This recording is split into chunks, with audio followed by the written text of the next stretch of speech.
Hello friends, a very good morning to all of you. Welcome back to online शिक्षण। मैं हूं आपके साथ अंजलि बालियान और आप सभी का स्वागत करती हूं आपके अपने पसंदीदा यूट्यूब चैनल ऑनलाइन शिक्षण पर। दोस्तों, जैसा कि आपने जितनी अच्छी मेहनत हिंदी की मैराथन क्लास में की, तो उससे मैं मोटिवेट होके आपके लिए साइंस की मैराथन क्लास भी लेकर के आ गई हूँ। साइंस की महा मैराथन क्लास की शुरुआत हो गई है। दोस्तों, हम पूरा कंप्लीट साइंस 2 पार्ट्स में कवर करेंगे। आज पहला पार्ट होगा और कल हम सेकंड पार्ट इसका कवर करेंगे। और 2 पार्ट में यकीन मानिए दोस्तों, आपका इनसे बाहर कोई क्वेश्चन नहीं जाएगा। इस हिसाब से हम साइंस की तैयारी करने वाले हैं कि यहाँ से आपका कुछ भी बाहर नहीं जाएगा। ये मेरा आपसे प्रॉमिस है। बस शर्त ये है आपके लिए कि आपको क्लास को पूरी देखनी है, ठीक है, और साथ साथ में समझते हुए चलना है। बस इतना आपको करना है। और आप साइंस में कहीं कोई क्वेश्चन मुझे ऐसा दिखा दीजिएगा जो कि यहाँ से ना पूछा गया हो। तो चलिए गाइस, फिर शुरुआत करते हैं आज की महा मैराथन क्लास की। सो क्या आप लोग सभी तैयार हैं? फटाफट से थम्स अप करिए, वीडियो को लाइक और शेयर कर दीजिए अपने सभी दोस्तों के साथ, क्योंकि अगले 30 से 35 मिनट या 1 घंटा भी हो सकता है कि हम पूरा कवर करके ही हटेंगे पहला पार्ट। तो बीच में मैं आपको नहीं बोलूँगी। अभी अगर आपने अभी तक लाइक नहीं किया है क्लास को तो कर दीजिए और अपने सभी फ्रेंड्स के साथ शेयर भी कर दीजिए। तो चलिए दोस्तों, शुरुआत करते हैं आज की अपनी क्लास की। जैसा कि मैंने आपको बताया कि हम 2 क्लास में पूरा विज्ञान खत्म करेंगे, ठीक है, पूरा विज्ञान। बस इतना आपको याद कर लेना है। अगर आपने इससे पहले कुछ भी नहीं पढ़ा है तो 25 में से 25 नंबर आने की गारंटी मेरी है। बस आपको इतना बिल्कुल अच्छे से याद करना है जो मैं आपको आज प्रोवाइड करने वाली हूँ, ये नोट्स, ठीक है। बहुत मेहनत से आपके लिए बनाए हैं। तो चलिए गाइस, फिर बहुत अच्छे से अपनी क्लास की आज की शुरुआत करेंगे। एक बार सभी लोग कमेंट करके बता दीजिएगा, क्या सभी लोग बैठ गए हैं तैयार होकर? ईयरफोन लगाकर अपने रूम का दरवाजा बंद रखिए ताकि बार बार आपको कोई भी डिस्टर्ब ना करे। ईयरफोन्स का इस्तेमाल कर सकते हैं ताकि कंसंट्रेशन ज़्यादा बढ़े। तो चलिए फिर शुरुआत करते हैं आज की अपनी क्लास की। हर एक चैप्टर को शुरू से आखिर तक लेकर के चलेंगे, कुछ भी नहीं छोड़ेंगे और बहुत अच्छे से पॉइंट टू पॉइंट सभी चीज़ों को समझेंगे। सबसे पहले हम बात करेंगे दोस्तों, जैसे कि आपका विज्ञान में पहला चैप्टर है पृथ्वी और आकाश, ठीक है। तो वहाँ से जो महत्वपूर्ण क्वेश्चन निकल के आता है वो आता है सौर मंडल या सौर परिवार से, जिसे हम इंग्लिश में कहते हैं सोलर सिस्टम। क्या होता है सोलर सिस्टम? सौर मंडल होता क्या है कि जहाँ सूर्य, ग्रह, उपग्रह और अन्य खगोलीय पिंड कैसे? जैसे क्षुद्र ग्रह, उल्काएं, धूमकेतु आदि के संयुक्त रूप को हम क्या कहते हैं? सौर मंडल कहते हैं या सौर परिवार कहते हैं। बात एक ही है, सौर मंडल कह लीजिए या सौर परिवार कह लीजिए, बात एक ही है, ठीक है। तो क्या कहा कि ग्रह, उपग्रह, खगोलीय पिंड का समूह ही सौर मंडल कहलाता है, ठीक है, या सौर परिवार कहलाता है। और सौर परिवार का मुखिया कौन होता है? अगर आपसे ये पूछा जाए कि बताइए सौर परिवार का मुखिया कौन होता है, तो वह होता है सूर्य, ठीक है। सूर्य सौर परिवार का मुखिया होता है। अब कोई पूछने लगे कि भाई मुखिया तो आपने बता दिया होता है, लेकिन होता क्यों है? ऐसी क्या खास बात है सूर्य में कि वो पूरे परिवार का मुखिया उसको बनाया गया? खास बात यह है कि सूर्य सभी सदस्यों को यानी सभी ग्रहों को ऊष्मा और प्रकाश प्रदान करता है। इसी वजह से सूर्य को घर का या परिवार का मुखिया कहा जाता है, सौर मंडल का मुखिया कहा जाता है सूर्य को। समझ में आ गई बात? अब सूर्य पृथ्वी से कितनी दूर है? अगर ये क्वेश्चन बनता है, इसीलिए मैंने यहाँ लिखा है, ठीक है। ये क्वेश्चन बनते हैं, पूछे जाते हैं, इसीलिए मैंने यहाँ पर नोट किए हैं। तो सूर्य पृथ्वी से कितनी दूर है? लगभग 15 करोड़ किलोमीटर दूर। कितना? 15 करोड़ किलोमीटर दूर। लगभग जरूर लिखेंगे साथ में, ठीक है। तो लगभग 15 करोड़ किलोमीटर दूर स्थित है सूर्य पृथ्वी से। और प्रकाश की गति क्या होती है? जब सूर्य का प्रकाश पृथ्वी पर आता है तो बहुत तेजी के साथ आता है, ठीक है।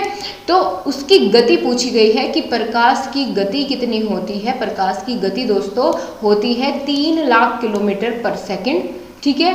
लेकिन अगर मीटर में बताना चाहे तो कितनी होगी? 3 × 10⁸ मीटर पर सेकंड, ठीक है। दोनों में याद रखिए, क्योंकि अगर किलोमीटर में पूछी जाए तो आप क्या बताएंगे? 3 लाख किलोमीटर पर सेकंड, ठीक है। अगर किलोमीटर में पूछी जाए तो 3 लाख किलोमीटर पर सेकंड होती है स्पीड, लेकिन अगर मीटर में पूछा जाए तो 3 × 10⁸ मीटर पर सेकंड। ठीक है, आगे दोनों के बीच में डिफरेंस समझ में। अब आगे बढ़े और हम जानेंगे कि सूर्य का प्रकाश पृथ्वी पर कितने मिनट में पहुंचता है। अब ये तो हमने बात कर ली गति की कि प्रकाश की गति इतनी होती है। अब गति से हमें मतलब नहीं है, हमें तो ये देखना है कि भाई सूर्य का प्रकाश पृथ्वी पर कितनी देर में पहुंचता है। तो उसका समय है 8 मिनट। ठीक है, लगभग 8 मिनट में सूर्य का प्रकाश पृथ्वी पर पहुंच जाता है। कभी कभी 8 मीटर 18 सेकंड भी ऑप्शन में आ जाता है, तो अगर ये है तो आप ये लिखेंगे 8 मिनट 18 सेकंड, नहीं तो 8 मीटर ही आपको बताना है। ठीक है, सभी चीज़ें जानते हुए चलेंगे, एक एक पॉइंट को क्लियर करेंगे। मैराथन क्लास है, लेकिन इतने शॉर्ट नोट्स के साथ, इतनी आप कह लीजिए इतने डिटेल में आपको कोई नहीं बताएगा। नोट्स शॉर्ट है, लेकिन उसका एक्सप्लेनेशन वही लॉन्ग वाला होने वाला है, ताकि कुछ भी पॉइंट आपके माइंड से मिस ना हो। ठीक है, और आपको पेपर में बैठ के ये ना लगे कि भाई इसके बारे में मैं क्या लिखूँ, मुझे तो एक ही लाइन आती है। तो आप अपनी तरफ से खूब सारा उसमें लिख पाएंगे, जितना कि क्वेश्चन की ज़रूरत होगी, नीड होगी।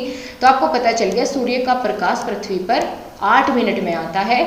और अगर पूछ लिया जाए कि सूर्य के अंदर कौन कौन सी गैसें होती है, तो हाइड्रोजन और हीलियम। H से क्या डिनोट करेंगे, H से हाइड्रोजन, और He डिनोट करता है हीलियम को। ठीक है, अब 98% जो सूर्य का भाग होता है उसमें क्या होती है, हाइड्रोजन और हीलियम से ही भरा होता है। ये गैस होती है हाइड्रोजन और हीलियम, बहुत हल्की गैस होती है। तो सूर्य किससे मिलकर बनता है, हाइड्रोजन और हीलियम से। 98% सूर्य का इन्हीं से मिलकर बना होता है, और बाकी अदर गैसेज होती है। ओके, तो H से हाइड्रोजन, He डिनोट करता है हीलियम को। अब चलिए, सूर्य की बात हमने कर ली, ये जान लिया कि सौरमंडल क्या होता है। अब हम देखेंगे ग्रह। ग्रह क्या होते हैं, कौन कौन से ग्रह हैं, उनको याद कैसे रखना है, सब कुछ जानेंगे, सब कुछ। तो ग्रह क्या होता है दोस्तों, ग्रह जाने सबसे पहले अगर पूछ लिया जाए कि सौरमंडल में ग्रहों की संख्या कितनी है, तो दोस्तों 8 है। ठीक है, ग्रह कितने हैं, टोटल 8 ग्रह है हमारे सूर्यमंडल में। सौरमंडल में 8 ग्रह है, और वे क्या करते हैं, सूर्य के चारों ओर अंडाकार मार्ग में चक्कर लगाते रहते हैं। ठीक है, जैसे सूर्य है तो इसके चारों ओर क्या करेंगे, चक्कर लगाते रहेंगे ये सभी ग्रह। ठीक है, इसकी परिक्रमा करते रहेंगे। और कितने ग्रह हैं, 8 ग्रह है। अब पूछ लिया जाए कि भाई बताइए कौन से है 8 ग्रह। ठीक है, तो क्या आपको सभी नाम याद हो जाएंगे, चलिए अच्छी बात है अगर हो जाएंगे। तो अगर आप 8 के 8 नाम याद रख सकते हैं तो बहुत अच्छी बात है, और अगर नहीं रख सकते हैं तो फिर मैं आपको याद करवाऊंगी कि किस तरीके से आप शॉर्ट ट्रिक के साथ इनको याद रख पाएंगे, और वो भी क्रम से। तो चलिए पहले एक बार नाम देखेंगे कौन कौन से 8 ग्रह हैं। बुध, जिसको हम इंग्लिश में कहते हैं मरकरी, शुक्र, वीनस, पृथ्वी, अर्थ, मंगल, मार्स, बृहस्पति जिसको हम जुपिटर बोलते हैं, Shani, Saturn, Arun, Uranus, Varun, Neptune. ठीक है, ये कितने ग्रह हो गए, 8 ग्रह हो गए। पहले कितने थे, 9 थे। पहले प्लूटो भी शामिल था, जिसको हम छोटा ग्रह के बौने ग्रह के नाम से भी जानते थे, लेकिन उसको फिर सौरमंडल से बाहर कर दिया गया। ठीक है, तो ये 8 ग्रह बचते हैं, बुध, शुक्र, पृथ्वी, मंगल, बृहस्पति, शनि, अरुण, वरुण। अगर याद है तो बहुत अच्छी बात है, लेकिन अगर नहीं है तो चलिए अब ट्रिक से जानेंगे। ठीक है, कई बार कंफ्यूजन हो जाता है एग्जाम में बैठ के कि 8 के नाम याद नहीं आते, तो फिर क्या करें भाई, ट्रिक आपके लिए इसीलिए लिखी है कि आपको कभी ये माइंड से ये नाम ना निकले।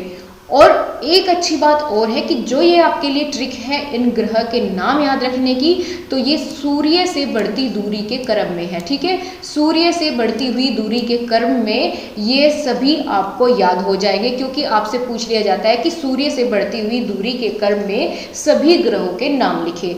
ठीक है, तो दोनों तरह से आपके क्वेश्चन में ये फिट बैठ जाएगा ये आंसर। तो याद कैसे रखेंगे, चलिए ट्रिक पर आते हैं बिना देर किए। तो दोस्तों ट्रिक में आपको एक सेंटेंस याद रखना है, क्या कि बुध सु प्रेम पति सा आवे। ठीक है, बुध सु प्रेम पति सा आवे। याद रख पाएंगे कि भाई बुध से प्रेम आता है पति के जैसा, बुध सु प्रेम पति सा आवे।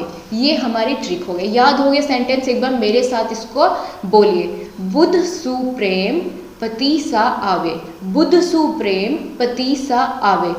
हो गया ना, थम्स अप करिए फटाफट से सभी लोग। इतना हो गया, इसका याद हो गया ये सेंटेंस आपको, बुध सु प्रेम पति सावे। अब चलिए इसके अंदर से सभी ग्रह के नाम निकालेंगे और बिल्कुल सीरियल वाइज। बुध, बुध से कौन सा ग्रह? बुध, सो सिंपल, इसमें कुछ भी अलग करने की आपको जरूरत नहीं है। बुध से क्या बना? बुध बन गया।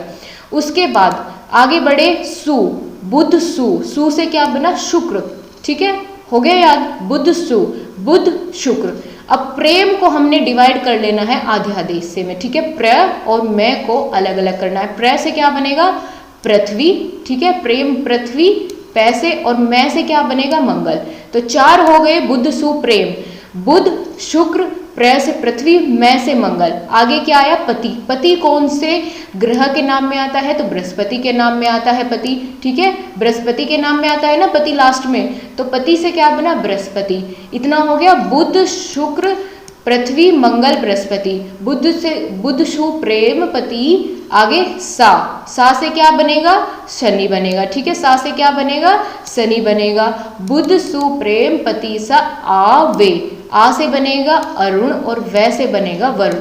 हो गया आपको याद, ठीक है, बुध सु प्रेम पति सा आवे। अब आपको कर लेना है, मैं आपको क्या बताया यहाँ पे मैंने कि प्रेम और आवे, इन 2 शब्दों को बस आपको आधा आधा बांटना है, बाकी सब पूरे ही यूज हो गए। बस आपको ध्यान रखना है, प्रेम और आवे को आपने आधा आधा बांटना है और आपके 8 के 8 ग्रह के नाम हो जाएंगे सूर्य से बढ़ती दूरी के क्रम में, ठीक है। बुध से बुध, सु से शुक्र, प्रेम का प्रे अलग करा तो प्रे पृथ्वी, मैं अलग किया तो मंगल, पति से बृहस्पति, सा से शनि, आवे का आ अलग किया तो अरुण, व अलग किया तो वरुण।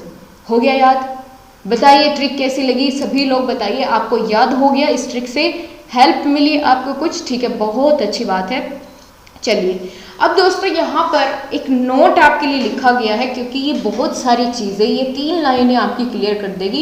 इन 3 लाइन से आपके बहुत सारे क्वेश्चंस कवर हो जाने वाले हैं। कैसे?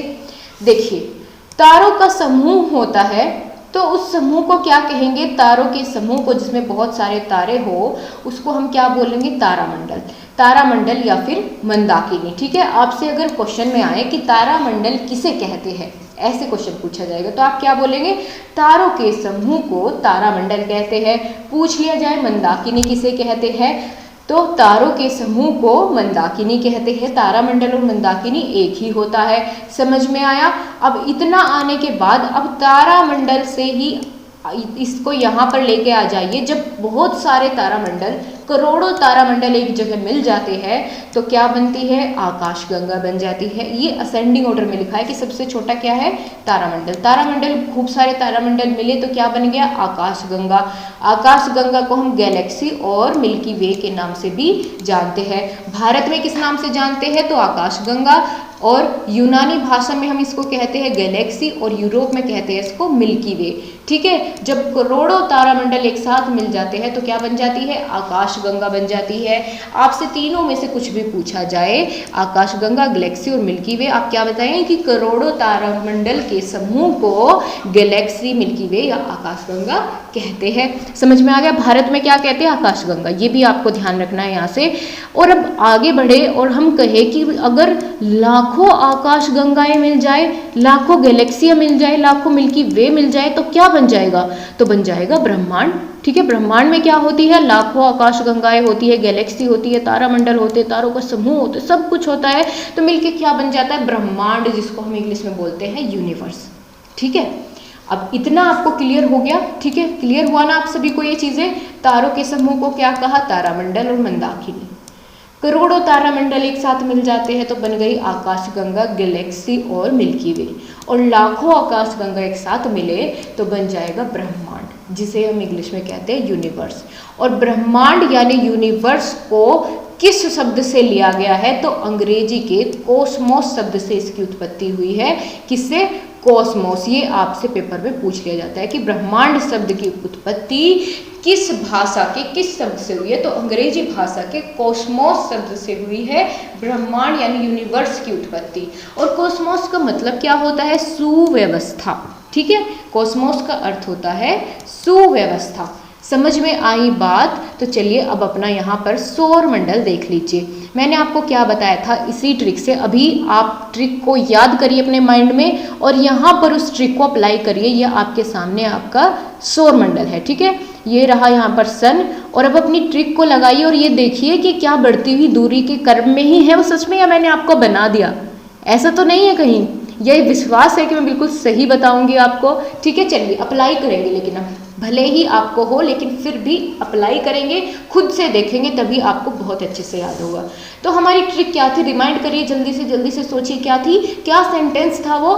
था बुध सुप्रेम पति सा आवे। बुध को हमने एज इट इज याद किया था, तो आप देखिए सूर्य के तुरंत बाद कौन आया? बुध। आगे क्या था? सूर्य से बढ़ती हुई दूरी के अनुसार हम देख रहे हैं, सूर्य से बढ़ती हुई दूरी के अनुसार, तो पहले नंबर पे आ गया बुध, यानी सूर्य के सबसे नजदीक कौन हुआ? बुध हुआ। यहीं से ट्रिक निकालते हुए चलिए, क्योंकि यहीं से इसमें से खूब सारे क्वेश्चन आपके बन जाते हैं, वेरी शॉर्ट में, बहुविकल्पीय में और लघु उत्तरीय प्रश्नों में भी। अब आगे क्या था? बुध से आगे बुध सुप्रेम, ठीक है। सु से क्या बन जाता है? शुक्र। प्रेम को हमने दो हिस्सों में बांटा था, प्र से पृथ्वी, म से मंगल, प्रेम। आगे क्या था? पति। पति से क्या बन जाता था? बृहस्पति। सा से बना था शनि। आवे को अलग अलग किया, अरुण और वरुण। अरे वाह, ये तो अप्लाई हो गई, ठीक है, सबको याद हो गई। सभी, कोई ऐसा नहीं बचना चाहिए जिसको याद ना हुई हो। बहुत अच्छे से कवर करेंगे दोस्तों साइंस, बिल्कुल टेंशन नहीं लेनी है किसी भी सब्जेक्ट की, बस आपको मैसेज छोड़ देना है, जिस भी टॉपिक में आपको प्रॉब्लम है मैं उसको कवर करवाऊंगी, ओके। लेकिन थोड़ा पेशेंस रखना है, क्योंकि कई बार कई सारे स्टूडेंट्स मिसबिहेव कर जाते हैं, जो मुझे बहुत हर्ट करता है। मैं आप ही के लिए सब कुछ करती हूँ दोस्तों, आप मिसबिहेव करेंगे तो मुझे बिल्कुल अच्छा नहीं लगेगा, वो चीज़ें मुझे हर्ट करती है, ठीक है। तो आप सभी लोग सपोर्ट करिए और मुझे भी पॉजिटिव वे में थोड़ा सा मोटिवेट करते रहिए, लाइक करके, शेयर करके, सब्सक्राइब करके। मैं आपके लिए मेहनत करती रहूँगी हमेशा आगे तक, ठीक है। और आगे देखिए, अब हमने देख लिया दोस्तों कि कौन कौन से यहाँ पे ग्रह है, हमारी ट्रिक से हमें याद हो गए। अब यहाँ से क्वेश्चन कैसे बनते हैं, इन ग्रहों के आपसे रिलेटेड कैसे प्रश्न पूछे जाते हैं, उनको देखते हैं, ठीक है। अब एक एक करके सभी ग्रह को थोड़ा डिटेल में जान लेते हैं, क्योंकि यहाँ से प्रश्न बनने के आसार ज़्यादा होते हैं। हमने जाना था सौरमंडल में 8 ग्रह होते हैं, एक एक कर सबको जाने। सबसे पहला कौन सा था? बुध यानी मरकरी, ठीक है। एक चीज़ हमने अभी टेबल में ऊपर देखी कि सूर्य के सबसे नज़दीक ग्रह कौन सा था? बुध था। अरे वाह, ये तो हमें पहले से ही पता था, बताने की क्या बात थी। अब सूर्य के सबसे निकट था, तो ताप तो सर्वाधिक होगा सभी ग्रह से, सबसे ज़्यादा ताप किसका होगा? बुध का। और हाँ दोस्तों, एक बात मैं आपको बताना चाहूँगी, आप ये सोचेंगे कि भाई सबसे ज़्यादा ताप तो सूर्य का होना चाहिए, मैंने बुध क्यों बताया? दोस्तों बहुत ध्यान से समझिए, सूर्य एक तारा है और यहाँ हम बात कर रहे हैं ग्रह की, ठीक है। सूर्य क्या है? तारा है। यहाँ हम बात कर रहे हैं ग्रह की, तो सबसे गर्म ग्रह कौन सा होगा? जो सूर्य के सबसे नज़दीक होगा। सबसे नज़दीक कौन सा है? बुध है। अब आगे बढ़े, सबसे छोटा ग्रह ये भी कौन सा होता है? बुध होता है, सबसे छोटा ग्रह, और इसका कोई भी उपग्रह नहीं होता है। और सूर्य की परिक्रमा ये 28 दिन यानी सबसे कम समय में पूरा कर लेता है। सबसे कम समय में क्यों? क्योंकि इसको तो सबसे छोटा चक्कर लगाना है, और जिसके बाद वाले ग्रह इसको तो लंबा लंबा घूम के आना पड़ेगा खूब सारा, और सबसे कम समय में कौन लगाएगा? बुध लगा लेगा। कितने दिन में? 88 दिन में, सॉरी, ठीक है, 88 दिन में, 88 डेज में। और दूसरा ग्रह कौन सा आ जाता है? फिर शुक्र को हम बोलते हैं वीनस। सर्वाधिक चमकीला ग्रह कौन सा है? ये आपके पेपर में पूछा जाए, आप क्या बताएंगे? शुक्र ग्रह सबसे चमकीला होता है। और पृथ्वी की बहन और पृथ्वी की जुड़वा बहन के नाम से कौन जाना जाता है? तो शुक्र, ठीक है, वीनस को ही जाना जाता है। प्रातः और साया का तारा किसको कहा जाता है? यानी मॉर्निंग और इवनिंग स्टार किसको कहा जाता है? मॉर्निंग प्रातः, इवनिंग साय, ठीक है। प्रातः और साय का तारा किसे कहा जाता है? सांझ का तारा किसे कहा जाता है? शुक्र को कहा जाता है। यही पृथ्वी की बहन है। क्यों है पृथ्वी की बहन? क्योंकि बिल्कुल एकदम नज़दीक है ना पृथ्वी के, ये सबसे ज़्यादा नज़दीक है पृथ्वी के, तो इसीलिए शुक्र को पृथ्वी की बहन कहा जाता है, क्योंकि बहुत नज़दीक है। और शुक्र सबसे चमकीला हो गया, ठीक है। और क्या बताया मैंने आपको? सुबह और शाम का तारा, सुबह और सांझ का तारा क्यों? क्योंकि पृथ्वी से दिखाई देता है और सुबह और शाम के समय, ठीक है, इसीलिए इसको सुबह और सांझ का तारा कहा जाता है। सबसे चमकीला है, पृथ्वी की बहन है। इतना काफ़ी है इसके बारे में जानने के लिए अगर आपसे पूछा जाए। आगे बात करें पृथ्वी। अपनी पृथ्वी के बारे में किसको नहीं पता, लेकिन हम फिर भी जानेंगे क्योंकि आपके सिलेबस का हिस्सा है और कहीं से भी कुछ भी पूछा जा सकता है, तो हम इसको कवर करेंगे। आपको मैंने बताया कि शुक्र व मंगल के मध्य में स्थित है। ऐसा है क्या भाई, शुक्र और मंगल के मध्य में स्थित है? अरे हाँ है, तो ये है तो शुक्र और मंगल के मध्य में स्थित, इधर शुक्र और इधर मंगल, तो दोनों के मध्य में स्थित है। ये इसकी विशेषता है। एकमात्र उपग्रह है पृथ्वी का, सिर्फ एक ही उपग्रह है। कौन सा है? अपने चंद्रमा। ठीक है, एक ही उपग्रह है। कौन सा? चंद्रमा। एकमात्र ग्रह जहाँ जीवन है वो कौन सा है? पृथ्वी। और किसी ग्रह पर जीवन नहीं है, केवल यहीं पर मनुष्य रहते हैं, जीव जंतु पशु पक्षी सभी यहीं पर रहते हैं। तो एकमात्र ग्रह है जहाँ जीवन है। नीला ग्रह कहा जाता है कौन से ग्रह को? तो पृथ्वी को। क्यों? जल की उपस्थिति के कारण ही नीला ग्रह कहा जाता है। तो आपको पृथ्वी के बारे में सब कुछ पता चल गया जितना पेपर के हिसाब से ज़रूरी था। अब चौथा ग्रह कौन सा आ जाता है? मंगल। पृथ्वी के बाद जो आता है इंग्लिश में बोलते हैं मार्स। और इसकी क्या खास बातें हैं दोस्तों? रंग में इसका ये होता है लाल, मंगल का रंग होता है लाल और भूमि का रंग होता है इसकी गुलाबी। ठीक है, उपग्रह होते हैं इसके 2।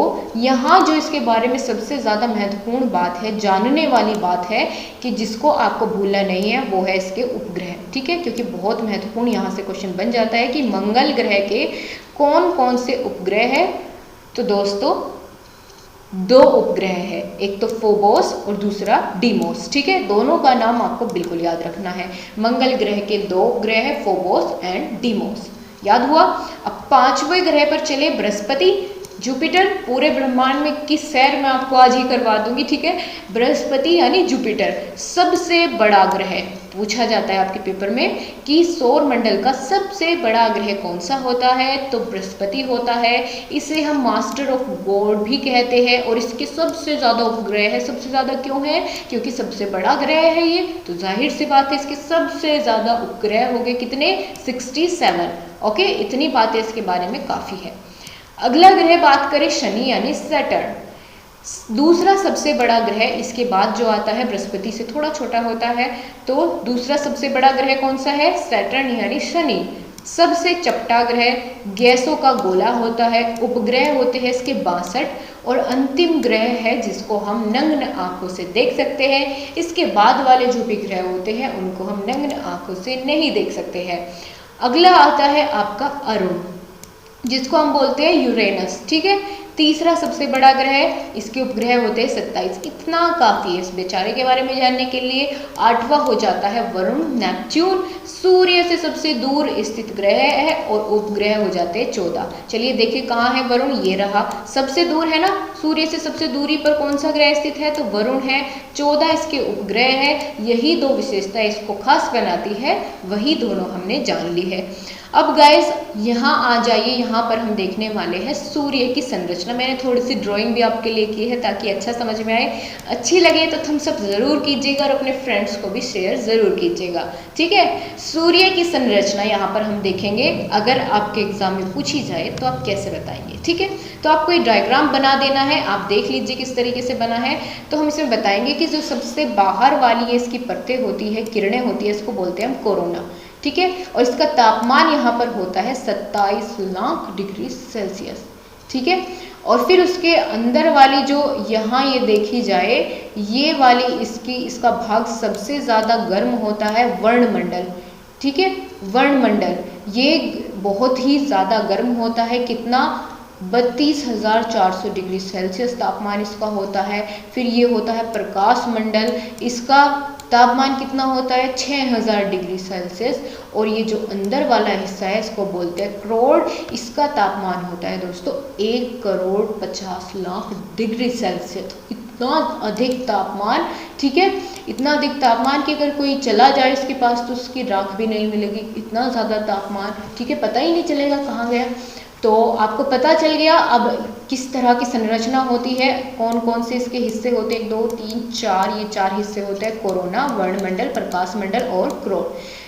ठीक है, चारों के बारे में हमने इसका तापमान जान लिया है। अब दोस्तों एक बहुत महत्वपूर्ण बात यहाँ से निकल के आती है जो मैंने नोट करके लिखी हुई है। क्या है कि जो तारों की दूरी मापी जाती है वो हम किस में मापते हैं, उसे हम मापते हैं प्रकाश वर्ष में। ये क्वेश्चन बहुत बार पूछा जा चुका है कि दूरी मापने का, ब्रह्मांड में दूरी जिससे हम मापते हैं वो होता है प्रकाश वर्ष। तो तारों की दूरी मापी जाती है प्रकाश वर्ष में। और एक प्रकाश वर्ष कितने मीटर के बराबर होता है, तो आप क्या बताएंगे, 9.46 × 10⁻15 मीटर। ठीक है, 9.46 × 10⁻15 मीटर एक प्रकाश वर्ष में होते हैं। ठीक है, ये याद रखिएगा आप, 9.46 × 10⁻15 मीटर पूछा जाता है। और यहाँ पर 15 की जगह कभी 16, 17, 18 कर देगा, 4, 6 की जगह कुछ और कर देगा, यहाँ पर 8 कर देगा। तो इस बात का ध्यान रखना है। तो इसे 2-4 बार आप रिपीट कर लीजिए, 9.46 × 10⁻15 मीटर। क्लियर हो गया। अब चलिए दोस्तों, हमने ग्रह देख लिए कौन कौन से होते हैं, सूर्य देख लिया, सूर्य की संरचना देख ली, ठीक है, ब्रह्मांड देख लिया क्या होता है, आकाशगंगाएं देख ली क्या होती है। अब हम जानेंगे तारों के बारे में। तारा यानी स्टार, ठीक है, क्या होता है तारा, वह खगोलीय पिंड जिनका अपना स्वयं का ऊष्मा और प्रकाश हो। ठीक है, जिनके अपने पास ही स्वयं की ऊर्जा हो, ऊष्मा हो और प्रकाश हो। ठीक है, ऊष्मा और प्रकाश उनमें खुद का हो, यानी उन्हें किसी दूसरे पर डिपेंड नहीं रहना पड़ता चमकने के लिए, प्रकाश के लिए।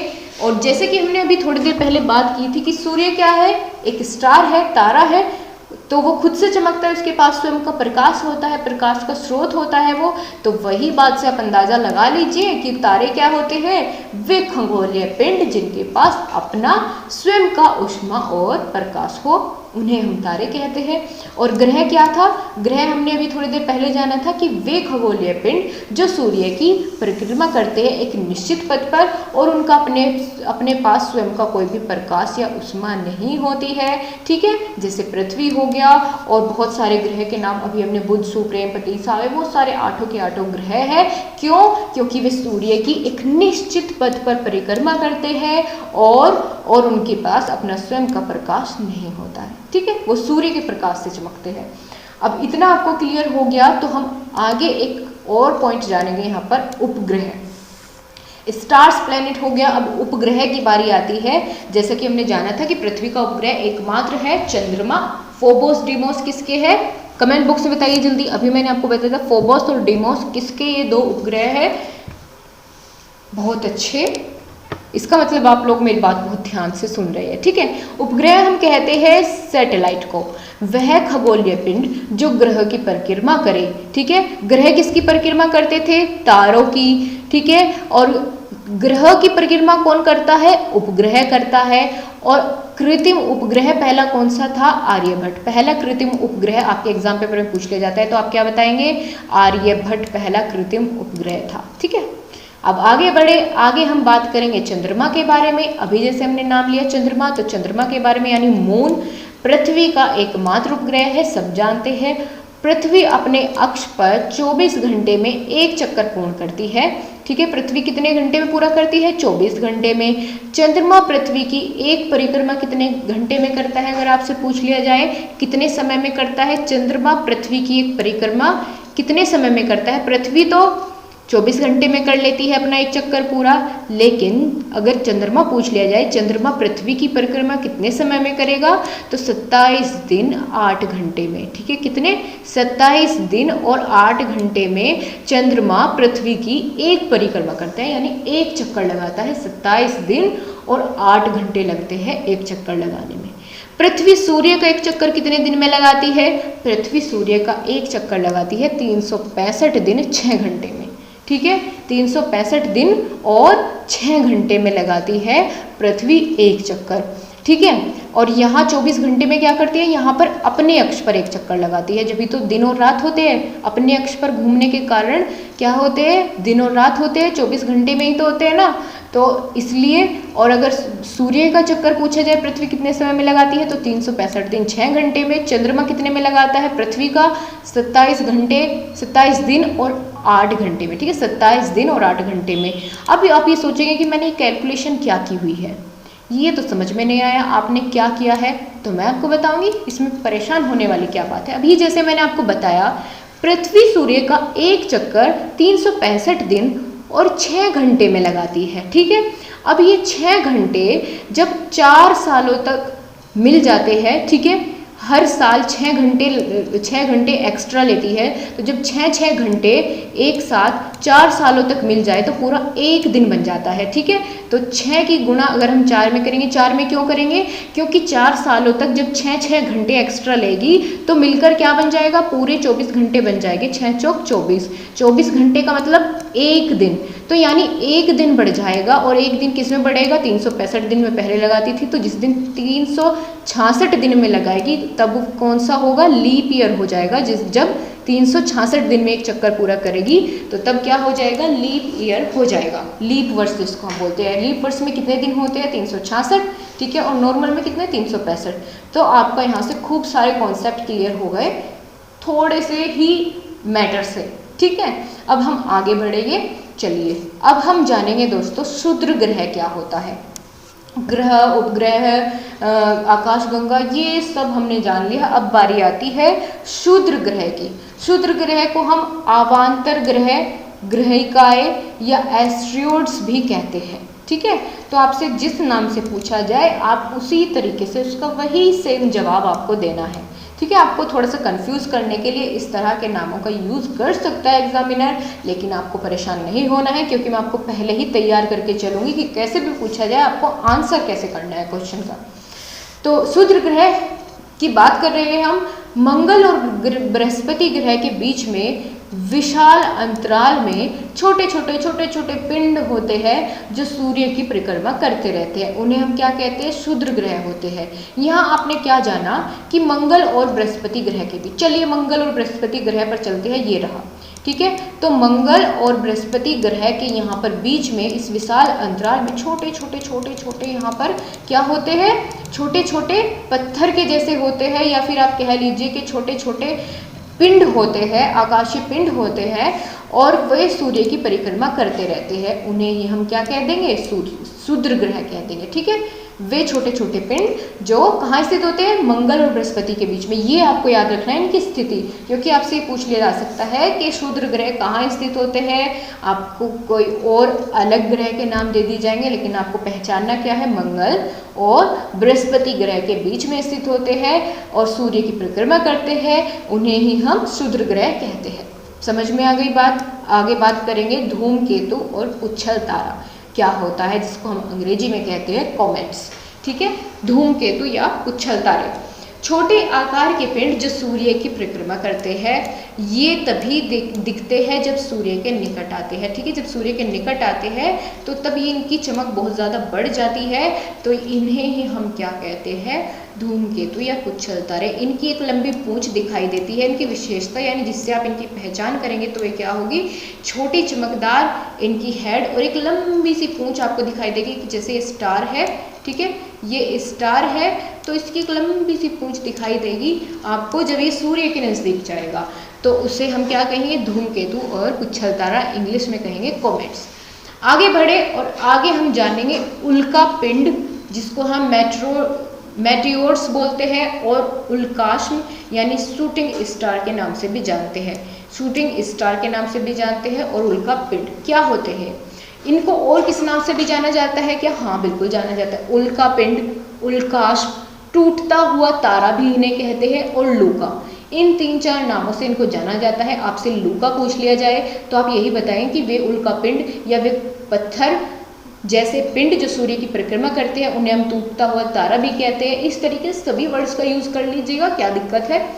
आपका आंसर भी एक्सप्लेन हो जाएगा और आपका एक अच्छा इंप्रेशन पड़ेगा एग्जामिनर के ऊपर कि भाई मैंने तो इससे आसान पूछ लिया, इसको तो सभी के बारे में पता था।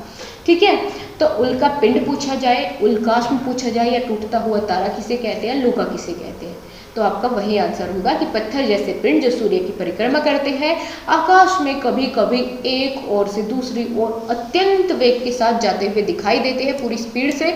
ठीक है, अथवा पृथ्वी पर गिरते हुए जो पिंड दिखाई देते हैं उन्हें हम उल्का पिंड कहते हैं। जब ये दोस्तों सूर्य की परिक्रमा करते हैं ना, सूर्य के चारों ओर घूमते हैं, तो कभी कभी जब ये पृथ्वी के नज़दीक आ जाते हैं घूमते हुए, तो पृथ्वी अब गुरुत्वाकर्षण बल इन्हें अपनी ओर आकर्षित कर लेता है। तो जब ये आकर्षित होते हैं वायुमंडल में इनका घर्षण होता है, ठीक है, तो क्या होती है, इनमें तेज चिंगारी जलती हुई होती है और हमें क्या लगता है कि जैसे कोई तारा टूट रहा है, जिसको देखकर आप कोई विश भी मांगते हैं, ठीक है ना, तो वही होता है टूटता हुआ तारा। वो इसी वजह से उसमें चिंगारी इसी वजह से दिखाई देती है क्योंकि वो बहुत अत्यंत वेग के साथ सूर्य की परिक्रमा कर रहे होते हैं और जब उनके पास में पृथ्वी आ जाती है तो पृथ्वी का जो वायुमंडल होता है वो अपने गुरुत्वाकर्षण बल से उसे अपनी ओर खींच लेता है, ठीक है, इसलिए उसमें चिंगारी जलती हुई आपको दिखाई देगी और उसे ही हम टूटता हुआ तारा, लुका, उल्काश्म या उल्कापिंड कह देंगे। बस इतनी सी बात आपको यहाँ पर जाननी थी। अब हम बात करेंगे दोस्तों पृथ्वी की गतियाँ। पृथ्वी की कौन कौन सी गति होती है, तो दो तरह की होती है।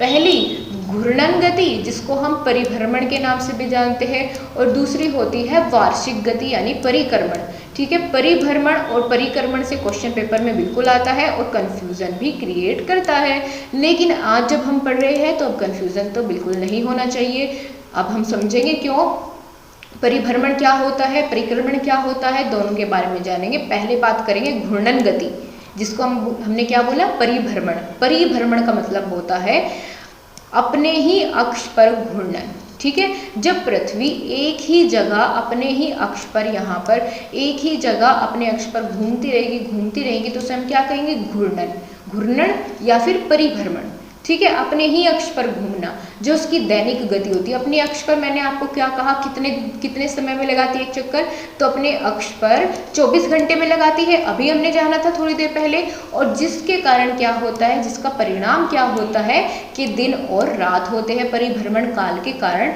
अगर आपसे क्वेश्चन में पूछा जाए कि पृथ्वी अपने परिभ्रमण काल को कितने समय में पूरा करती है, एक परिभ्रमण काल को, तो 24 घंटे में, उसे हम घूर्णन के नाम से भी जानते हैं, ठीक है। घूर्णन, अपने अक्ष पर घूमना 24 घंटे में, और उसकी वजह से क्या होते हैं, दिन और रात होता है। समझ में आ गया, बिल्कुल क्लियर हो जाना चाहिए। अब ये चीज बिल्कुल क्लियर आपकी हो गई। दूसरा क्या है, वार्षिक गति, जिसको हम बोलेंगे परिक्रमण, ठीक है, रिवैल्यूएशन। इसका क्या मतलब होता है, इसमें सूर्य के चारों ओर वर्ताकार मार्ग में घूमती है। यहाँ अपने अक्ष पर घूम रही थी, लेकिन परिक्रमण में क्या है कि सूर्य के चारों ओर चक्कर लगाती है। और सूर्य के चारों ओर चक्कर लगाने में उसको कितना समय लगता है, अभी मैंने थोड़ी देर पहले आपको बताया था कि 365 दिन और 6 घंटे, ठीक है। 365 दिन 6 घंटे में एक चक्कर पूरा करती है। और उसका क्या रिजल्ट आता है, उसका क्या परिणाम आता है कि उससे होता है ऋतुओं में परिवर्तन, कि भाई अब सर्दियाँ आ गई, एक साल हुआ, अब गर्मियाँ आ गई, ठीक है, अब बरसात का मौसम है, तो ऋतु का परिवर्तन इसके कारण होता है। और दिन और रात होते हैं अपने अक्ष पर घूर्णन के कारण। क्लियर हो गया, सभी लोगों को मजा आ रहा है आज की क्लास में, समझ तो आ रहा है ना, ठीक है। ओके, चलिए अब हम आगे बढ़ेंगे और थोड़ा सा और आकाशगंगा और तारामंडल के बारे में जानेंगे। आपको मैंने बताया था आकाशगंगा और तारामंडल के बारे में थोड़ी देर पहले ही। जब बहुत सारे तारामंडल एक साथ मिल जाते हैं तो क्या बन जाती है, आकाशगंगा।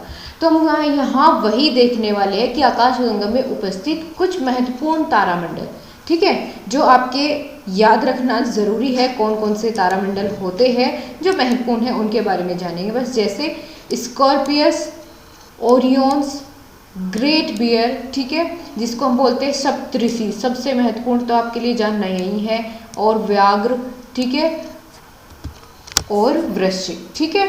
तो सबसे ज़्यादा ज़रूरी यहाँ मैंने आपको बताया कि सप्तऋषि है, जिसको हम ग्रेट बियर इंग्लिश में बोलते हैं। यह क्या है, यह उत्तरी आकाश में आपको दिखाई देगा और शीतकाल में, ठीक है, सितंबर माह में दिखाई देगा। सप्तऋषि यानी सात तारों का समूह होता है इसमें, इस तरीके से जैसे मैंने इस डायग्राम में बनाया हुआ है, ऐसी फॉर्मेशन होती है इस तारामंडल की। तारामंडल किसे कहते हैं, तारों के समूह को तारामंडल कहते हैं। तो ऐसी फॉर्मेशन होती है जिसमें 7 तारे होते हैं, 4 ऐसे और ये 3 ऐसे, तो क्या बन जाता है, सप्तऋषि यानी 7 तारों का समूह, इसलिए इसका नाम सप्तऋषि पड़ा। आगे चलिए, बहुत महत्वपूर्ण टॉपिक अब यहाँ पर आ जाता है, छाया, शैडो। क्या होती है छाया, शैडो? जब किसी अपारदर्शी वस्तु को प्रकाश के जाने वाले मार्ग में रख देते हैं, यानी अगर इधर से कोई, इस दीवार की तरफ से कोई, यहाँ कोई रोशनदान बना हुआ है, उससे प्रकाश अंदर आ रहा है, ठीक है, तो उसके रास्ते में यदि हम कोई यहाँ पर अपारदर्शी वस्तु रख देते हैं उसके मार्ग में, जिससे कि प्रकाश उसके आर पार नहीं जाता, ठीक है, और जिससे उस वस्तु के दूसरी ओर क्या हो जाता है, प्रकाशहीन रहती है, यानी अंधेरा होता है उस हिस्से में। वहाँ पर जब प्रकाश नहीं आएगा तो क्या रहेगा, अंधेरा रहेगा। इस जो भी प्रकाशहीन क्षेत्र होता है जिस पर वस्तु की छाया पड़ती है, यानी इसको हम क्या कह देते हैं, उसी को हम वस्तु की छाया कहते हैं। इस प्रकाशहीन क्षेत्र को ही वस्तु की छाया कह देते हैं। एक बार और देखिए कि जब किसी अपारदर्शी वस्तु को प्रकाश के जाने वाले मार्ग में रख देते हैं तो वस्तु का जो वस्तु होती है प्रकाश को आर पार जाने से रोक देती है, जिससे वस्तु के दूसरी ओर प्रकाशहीन क्षेत्र बन जाता है, और इसी प्रकाशहीन क्षेत्र को वस्तु की छाया कह देते हैं, शैडो कह देते हैं। क्लियर हो गया। अब हम बात करेंगे, छाया हमने समझ लिया, तो हम अब ये भी जानेंगे कि प्रछाया क्या होती है, ठीक है। प्रछाया और उपछाया दोनों की ज़रूरत आगे पड़ेगी कि इनको हम क्यों समझ रहे हैं, क्योंकि जब हम आगे आगे चलेंगे और चंद्र ग्रहण और सूर्य ग्रहण के बारे में जानेंगे तो तब आपको इनकी ज़रूरत पड़ेगी। और सिंपली भी आपके पेपर में पूछा जाता है कि प्रछाया यानी अम्ब्रा और उपछाया पिनम्ब्रा, ठीक है, ये आपके पेपर में पूछी जाती है। तो दोनों के बारे में चलिए जाने। पहले बात करेंगे प्रछाया के बारे में। वस्तु की छाया का मध्य भाग जो अधिक काला होता है वह क्या कहलाता है, वह कहलाता है प्रछाया। यानी जो अधिक काला होता है वस्तु की छाया का मध्य भाग, जैसा हमने अभी ऊपर बात की थी कि हम किसी प्रकाश आने वाले किसी मार्ग में यदि अपारदर्शी वस्तु रख देते हैं तो आपने देखा होगा कि कहीं पर उसकी ज़्यादा छाया पड़ती है, यानी कहीं पर ज़्यादा डार्क पोर्शन रहता है, ज़्यादा अंधेरा रहता है, और कहीं पर थोड़ा कम रहता है। तो जहाँ ज़्यादा डार्क वाला उसका सेंटर पोजिशन है, बीच वाला हिस्सा होता है, मध्य वाला भाग होता है जो अधिक काला होता है, उसको हम क्या बोलेंगे, प्रछाया बोलेंगे। लेकिन वस्तु की प्रछाया बोलेंगे। और उपछाया किसे कहेंगे, जो प्रछाया के चारों ओर का ये वाला भाग होता है, सीमावर्ती भाग होता है, ये कम काला होता है एज कंपेयर टू मध्य वाले भाग के। तो इसको हम क्या कहेंगे, इसको हम कहेंगे वस्तु की उपछाया। और बीच वाला हिस्सा क्या होगा, वस्तु की प्रछाया। आप दोनों के बीच में डिफरेंस बता पाएंगे, अगर एग्जाम में पूछा जाए आप दोनों को लिख पाएंगे, बिल्कुल। चलिए अब हम आगे बढ़े। आगे हम दोस्तों बात करेंगे चंद्र ग्रहण के बारे में, ठीक है। चंद्र ग्रहण क्या होता है और उसको समझेंगे, उसकी पूरी आपको यदि उसका चित्र बनाने के लिए दे दी जाए, इमेज बनाने के लिए दे दी जाए तो आप वो भी बना पाए, इस हिसाब से जानेंगे। ओके, चलिए सबसे पहले दोस्तों यहाँ पर दो बिंदु आपको याद रखने जरूरी है चंद्र ग्रहण के समय, कि चंद्र ग्रहण कब होता है, पूर्णिमा के दिन होता है, और जब सूर्य और चंद्रमा के बीच में पृथ्वी आ जाए।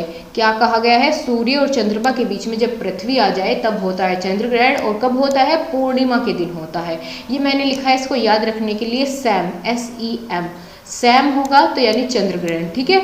सैम यानी सन, अर्थ और मून, बीच में क्या आई, अर्थ आई, तो क्या बन जाएगा, यहाँ पर चंद्र ग्रहण हो जाएगा जब बीच में पृथ्वी और एक तरफ सूर्य और चंद्रमा आ जाए और पूर्णिमा का दिन हो तो क्या होगा, चंद्र ग्रहण होगा। अब यहाँ पर इसकी आप फॉर्मेशन देख लीजिए किस तरीके से होगा, कि यहाँ देखिए इधर सन है, ठीक है, सन की रेज आ रही है और बीच में क्या आ गई, बीच में आ गई पृथ्वी।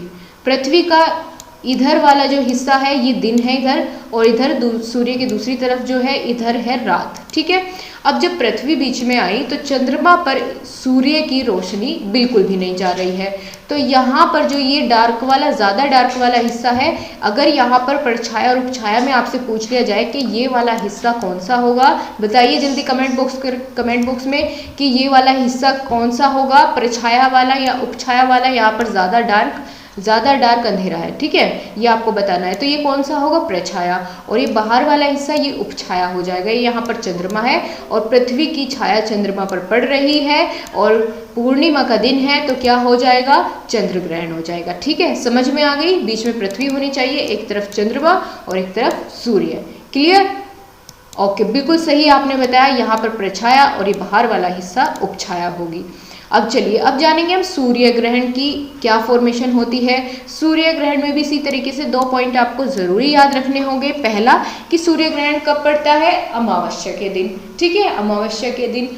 और जब सूर्य और पृथ्वी के बीच में चंद्रमा आ जाए, इस बार क्या हुआ है, इस बार चंद्रमा बीच में आया है, तो तब क्या होता है, सूर्य ग्रहण होता है। इसमें क्या होता है कि सूर्य और पृथ्वी के बीच में आ जाता है चंद्रमा, और जब चंद्रमा आता है तो पृथ्वी का कुछ हिस्सा ऐसा होता है जहाँ पर अंधेरा हो जाता है, ठीक है, कुछ हिस्से पर क्या हो जाता है, अंधेरा हो जाता है। तो हम क्या कहते हैं, जब वहाँ पर चंद्रमा की छाया की वजह से अंधेरा हो जाता है तो वहाँ हम कहते हैं सूर्य ग्रहण। लेकिन कुछ हिस्सा ऐसा होता है जहाँ पर थोड़ा थोड़ा सूर्य दिखाई देता है, ठीक है, यहाँ बगल से जो रोशनी जा रही है, यहाँ से यदि थोड़ा बहुत सूर्य दिखाई देने लगे तो उसे हम अर्ध सूर्य ग्रहण कहेंगे, ठीक है, यदि थोड़ा सा हिस्सा दिखाई देता है उसे अर्ध सूर्य ग्रहण कहेंगे। और बाकी फॉर्मेशन उसी तरीके से कि यहाँ प्रछाया और यहाँ उपछाया होगी, ठीक है। तो समझ में आ गई आपको सूर्य ग्रहण की फॉर्मेशन, यदि बनाने के लिए दी जाए आप बना पाएंगे। चलिए, अब बहुत ही इंपॉर्टेंट टॉपिक के तरफ हम मूव कर रहे हैं, जो कि है इसरो, ISRO। क्या है इसरो, आप सभी जानते होंगे, ठीक है, बहुत सारी उपलब्धियां इसने हासिल की है। ये दोस्तों एक संगठन है, अनुसंधान है, किसका, भारतीय अंतरिक्ष का, ठीक है, भारतीय अंतरिक्ष अनुसंधान संगठन, ये इसरो की फुल फॉर्म है हिंदी में। इंग्लिश में बात करें तो इंडियन स्पेस रिसर्च ऑर्गेनाइजेशन हम कहते हैं, ठीक है, आपको याद रखनी है, पूछ ली जाती है इसरो की फुल फॉर्म बताइए। हिंदी में पूछी जाए तो भारतीय अंतरिक्ष अनुसंधान संगठन, इंग्लिश में इंडियन स्पेस रिसर्च ऑर्गेनाइजेशन। मुख्यालय कहाँ है, बेंगलोर में, कर्नाटक में पड़ता है बेंगलोर, ठीक है, बेंगलोर कर्नाटक में। स्थापना कब हुई थी इसरो की, तो इसरो की स्थापना हुई थी 1 अक्टूबर 1958 में। 1 अक्टूबर 1958 को स्थापना हुई थी इसरो की। और आर्यभट्ट, जो कि हमने थोड़ी देर पहले अभी जाना था कि आर्यभट्ट पहला कृत्रिम उपग्रह था, इसका प्रक्षेपण यहाँ से हुआ था 19 अप्रैल 1975 को, ठीक है, 19 अप्रैल 1975 को पहला कृत्रिम ग्रह जिसका नाम था आर्यभट्ट, इसका प्रक्षेपण किया गया था। आपको आर्यभट्ट के बारे में पूरा पता चल गया और ये भी पता चल गया कि पहला कृत्रिम उपग्रह कौन सा था और कहाँ से इसका प्रक्षेपण किया गया, इसरो से, ये भी आपको पता चल गया। तो ये तो बहुत अच्छी बात हुई, साथ साथ कितनी चीज़ें आपको जानने को मिली। अब हम जानेंगे चंद्रयान का सफलतापूर्वक प्रक्षेपण कब किया था, तो 22 अक्टूबर 2008 में, ठीक है, 22 अक्टूबर 2008। दोस्तों, जितनी भी महत्वपूर्ण प्रक्षेपण हुए हैं, ठीक है, या कृत्रिम उपग्रह बने हैं, या कोई भी मिशन है जो कि इसरो के द्वारा किया गया है और आपके एग्जाम में पूछा जाता है, उन सभी को मैंने यहाँ पर बहुत ही शॉर्ट नोट्स बना करके आपके सामने रख दिया है। इससे अलग आपको पढ़ने की ज़रूरत बिल्कुल नहीं पड़ेगी। ओके, तो चंद्रयान का सफलतापूर्वक प्रक्षेपण कब हुआ था, पूछा जाता है 22 अक्टूबर 2008 में। और मंगलयान का सफलतापूर्वक प्रक्षेपण यदि पूछ लिया जाए, ये बहुत ही बार पूछा गया है, तो 5 नवंबर 2013 में, ठीक है, 5 नवंबर 2013 में मंगलयान का सफलतापूर्वक प्रक्षेपण हुआ था, 5 नवंबर 2013 को, ठीक है, 5 नवंबर 2013 में। और मंगलयान ने 24 सितंबर 2014 को मंगल ग्रह की कक्षा में प्रवेश कर लिया था। और मंगल की कक्षा में अपना यान स्थापित करने वाला तब क्या है, जो भारत देश है, वो चौथा देश बन गया था मंगल ग्रह की कक्षा में अपना यान भेजने वाला, ठीक है, भारत। और मंगलयान मार्स ऑर्बिटर मिशन के तहत भेजा गया। मार्स ऑर्बिटर मिशन का शॉर्ट फॉर्म होता है मॉम मिशन के तहत भेजा गया था। मॉम की फुल फॉर्म होती है मार्स ऑर्बिटर मिशन। क्लियर हो गया आपको, एक बार और रिवाइज करते हैं ताकि बिल्कुल सेट हो जाए आपके माइंड में। इसरो की full form Indian space research organisation, Hindi में भारतीय अंतरिक्ष अनुसंधान संगठन। मुख्यालय कहाँ है इसरो का, बेंगलोर में, कर्नाटक में पड़ता है बेंगलोर, ठीक है, बेंगलोर कर्नाटक याद रखिएगा। स्थापना हुई थी 1 अक्टूबर 1958 को। आर्यभट्ट पहला कृत्रिम उपग्रह था जिसका प्रक्षेपण 19 अप्रैल 1975 में हुआ था। चंद्रयान का सफलतापूर्वक प्रक्षेपण 22 अक्टूबर 2008 में हुआ था। मंगलयान का सफलतापूर्वक प्रक्षेपण कब हुआ, 5 नवंबर 2013 को। और मंगलयान ने 24 सितंबर 2014 को मंगल ग्रह की कक्षा में प्रवेश कर लिया था। और भारत जो है वो चौथा देश बन गया था मंगल की कक्षा में अपना यान स्थापित करने वाला। मंगलयान मार्स ऑर्बिटर मिशन के तहत भेजा गया था, जिसको हम शॉर्ट फॉर्म में बोलते हैं मॉम। क्लियर हो गया अब आपको, याद हो गया बहुत अच्छे से। अब चलिए हम आगे बढ़ेंगे और जानेंगे नासा के बारे में। ठीक है, नासा, यहाँ से भी आपसे बहुत सारे क्वेश्चन पूछे जाते हैं। नासा की फुल फॉर्म सबसे पहले जानेंगे, national aeronautics and space administration. National aeronautics and space administration यानी राष्ट्रीय वैमानिकी अंतरिक्ष प्रबंधन। ठीक है, राष्ट्रीय वैमानिकी अंतरिक्ष प्रबंधन। स्थापना कब हुई थी? 29 जुलाई 1958 को। 29 जुलाई 1958 में स्थापना हुई थी। मुख्यालय कहाँ है? ये वाशिंगटन डीसी, अमेरिका में। ठीक है, वाशिंगटन डीसी अमेरिका में मुख्यालय है। और इसका स्लोगन अगर आपसे पूछ लिया जाए, नारा क्या है? For the benefit of all, सबकी भलाई के लिए। ठीक है, for the benefit of all. समझ में आ गया? नासा के बारे में इतना जानना आपके लिए बहुत है। अगर 2 नंबर में पूछा जाए तो बहुत आसानी से बता पाएंगे, और मल्टीपल चॉइस क्वेश्चन में यहाँ से क्वेश्चन बन जाए तो भी आप कर पाएंगे। सभी महत्वपूर्ण जानकारी तो आपने इसके बारे में ले ही ली है। एक बार और जानते हैं नासा की फुल फॉर्म। एन से नेशनल, ए से क्या बना? एरोनॉटिक्स। ठीक है, एस से क्या हुआ? स्पेस, एंड साइलेंट है यहाँ पर। ठीक है, ए साइलेंट है, और ए से बना administration, national aeronautics and space administration, राष्ट्रीय वैमानिकी अंतरिक्ष प्रबंधन। और स्थापना होती है 29 जुलाई 1958 को। मुख्यालय है वाशिंगटन डीसी अमेरिका में, और नारा हो जाता है for the benefit of all. ठीक है, for the benefit of all. समझ में आ गई बात? अब चलिए यहाँ पर कुछ जो महत्वपूर्ण बिंदु यहाँ से निकल कर के आते हैं आपके अंतरिक्ष वाले चैप्टर से, उनके बारे में बात कर लेते हैं। इससे अलग फिर आपको यहाँ पर एक बार रिवाइज कर लीजिएगा। रिवाइज करने का तरीका मैंने आपकी जब हिंदी की मैराथन क्लास ली थी तब आपको बताया था क्या, कि अपने एग्जाम से पहले वाली शाम को आपको क्या करना है, जब आप लेटेंगे तो ईयरफोन लगा के इस क्लास को फिर से चलाना है और लेट जाना है आंखें बंद करके, और बहुत ध्यान से सभी बातों को सुनना है। आपका रिवीजन अपने आप हो जाएगा, ऐसा आपको करना है और बहुत मजा आएगा दोस्तों। आपको एक कॉन्फिडेंस बिल्टअप होगा, क्योंकि मेरे बताने से पहले पहले आपके दिमाग में वो सारी चीज़ें आती जाएगी जो मैं आपको आज बता रही हूँ। ठीक है, तो ये फॉलो करना आपको बहुत काम करेगा। चलिए यहाँ पर नोट है जो बहुत इंपॉर्टेंट चीज़ें हैं, मैंने वहाँ इंक्लूड नहीं की, इसलिए यहाँ पर मैं आपको बताना चाहूँगी, ये पूछी जाती है। भारत के पहले अंतरिक्ष यात्री का नाम राकेश शर्मा। ठीक है, भारत के भी पूछा जाए, भारत के पहले अंतरिक्ष यात्री का नाम क्या है? राकेश शर्मा। 2000 के नोट पर किसका चिन्ह बना होता है? तो मंगलयान का चिन्ह बना होता है। जो 2000 का नोट आता है उस पर मंगलयान का चित्र बना होता है। खगोल विज्ञान को इंग्लिश में आप क्या कहते हैं?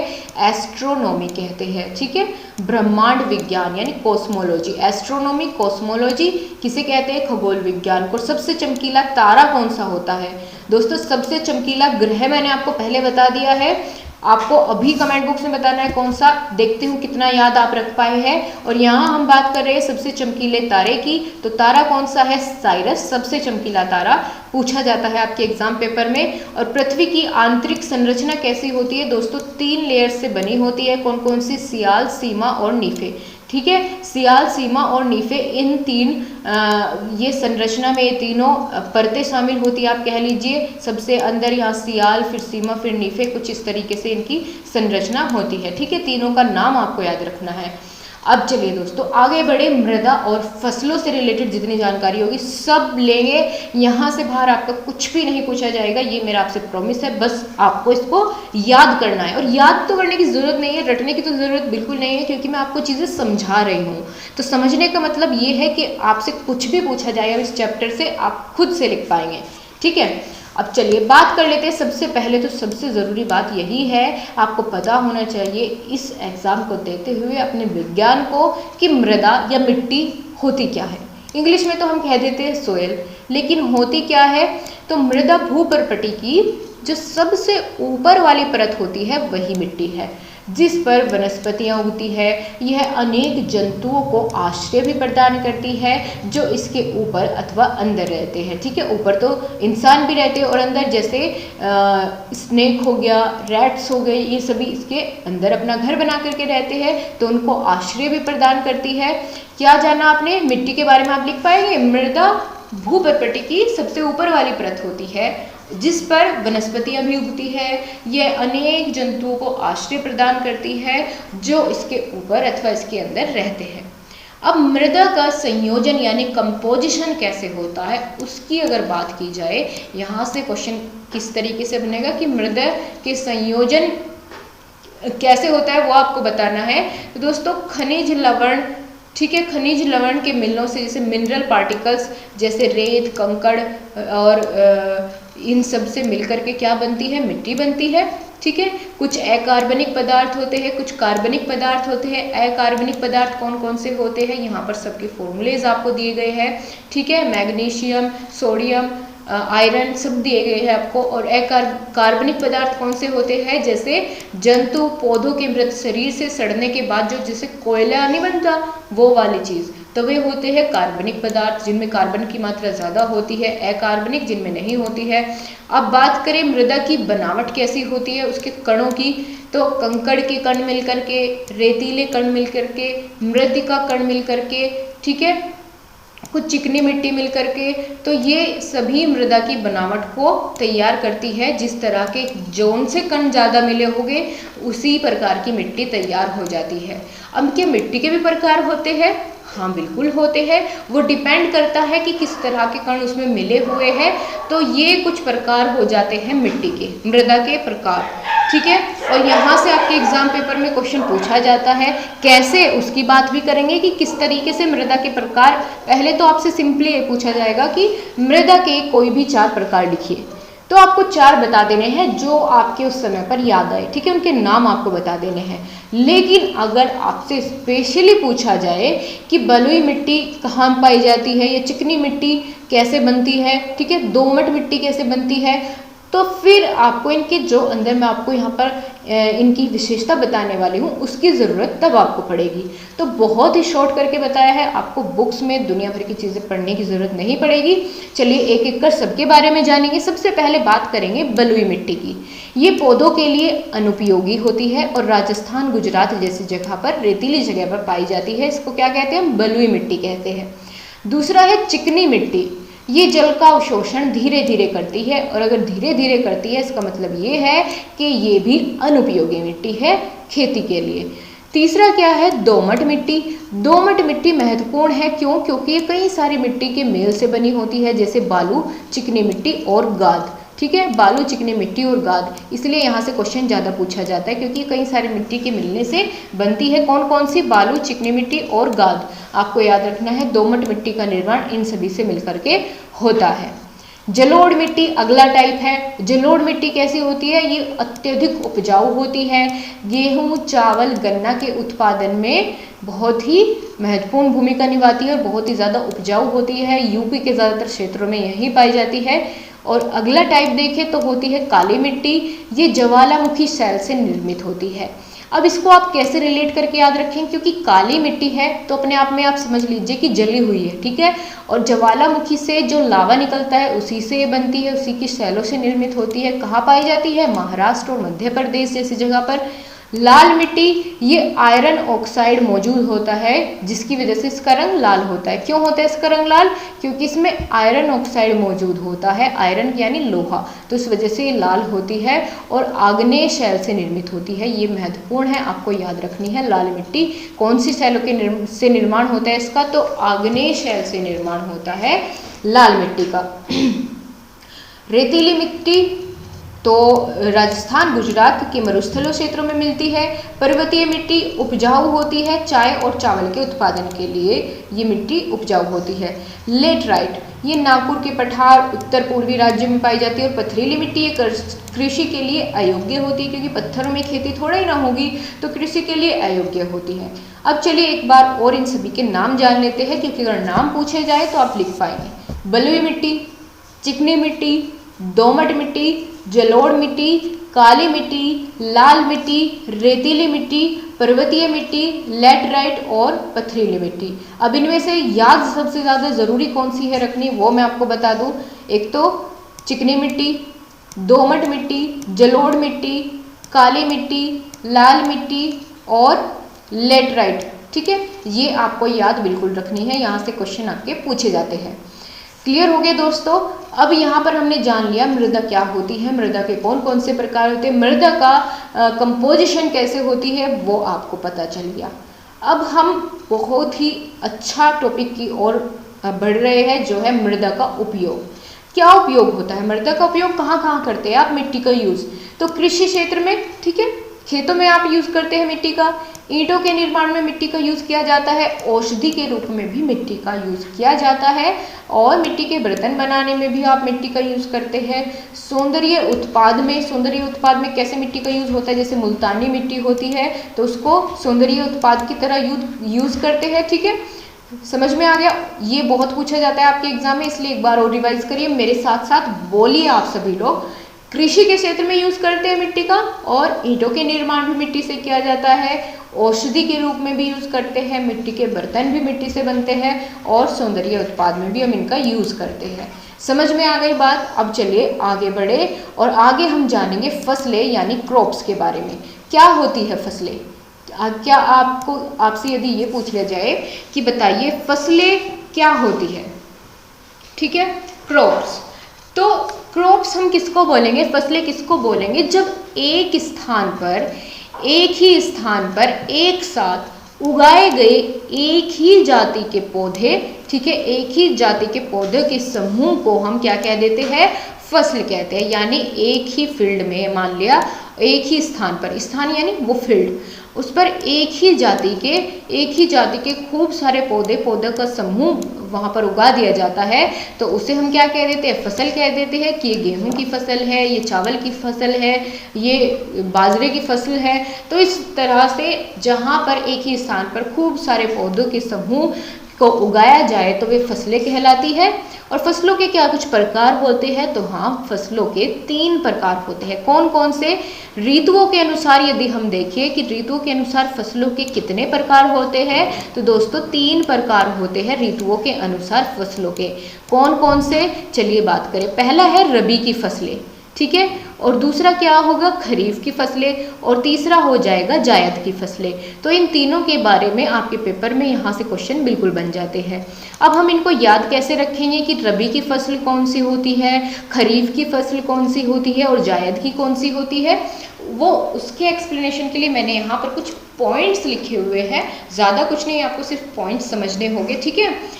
दोस्तों, आप लोग रेस्पॉन्स नहीं कर रहे हैं, आपने अभी तक लाइक भी नहीं किया है, तो सभी लोग एक बार लाइक कर दीजिए। बहुत मेहनत से आपके लिए नोट्स बनाए हैं और बहुत मेहनत से आपको समझाने की कोशिश भी कर रही हूँ। सो अगर आपने अभी तक लाइक और शेयर नहीं किया है तो प्लीज़ गाइस कर दीजिए। चलिए फिर हम आगे बढ़े। रबी की फसल, ठीक है, हमने जाना तीन प्रकार होते हैं ऋतुओं के अनुसार, रबी, खरीफ और जायद। रबी की फसलों की क्या विशेषता है कि ये शीतोष्ण कटिबंधीय फसल है। शीतोष्ण मतलब सर्दियों के समय, अक्टूबर से दिसंबर तक इनकी बुआई होती है, ठीक है, इसलिए हम इनको क्या कहेंगे? शीतोष्ण कटिबंधीय, ठीक है। शीत मतलब होता है जाड़ा, ठंड।